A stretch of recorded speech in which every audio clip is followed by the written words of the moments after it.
So now that you have your appointment, you're going to be meeting with the person that filled out the card.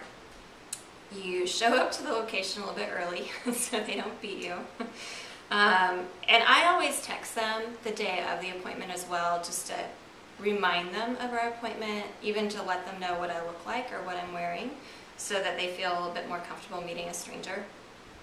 And once they show up, introduce yourself like you're meeting somebody at CRU or at a group event, and also thank them for taking the time to meet with you.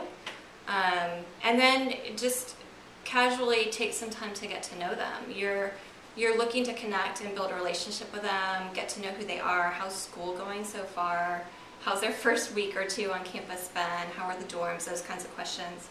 And then eventually you want to transition into some spiritual conversation. And the way that I do that in an appointment is I use the FARM acronym. That stands for family. You can ask a question about their family. Do they have brothers and sisters?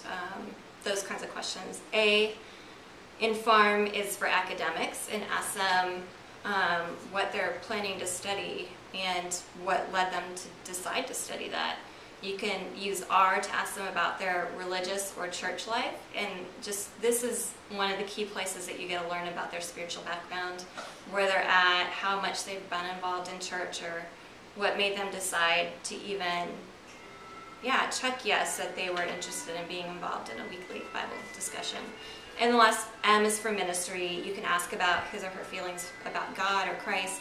And I use this acronym, I've got it in my mind, but I'm not necessarily asking every question in it. I'm just letting the discussion flow as naturally as possible, but having a resource of knowing that these are questions you can ask to be transitioning into spiritual conversation. And then lastly, you want to transition to the gospel.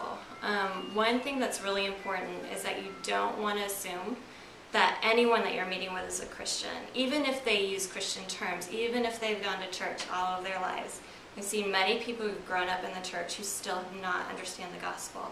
And this may be your only opportunity one-on-one to share the gospel with them, and so you want to seize it. The cool thing is you can still do that in a way that's not going to be offensive or weird to them.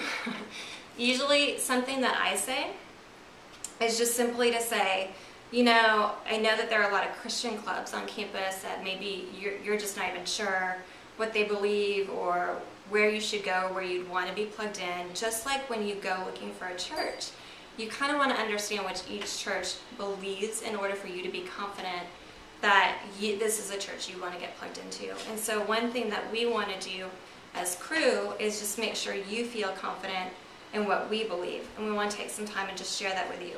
Would that be okay with you? So I use a transition like that to transition to the gospel, and to also ask their permission. Like, would it be okay if we took a few minutes to look at what this booklet has to say?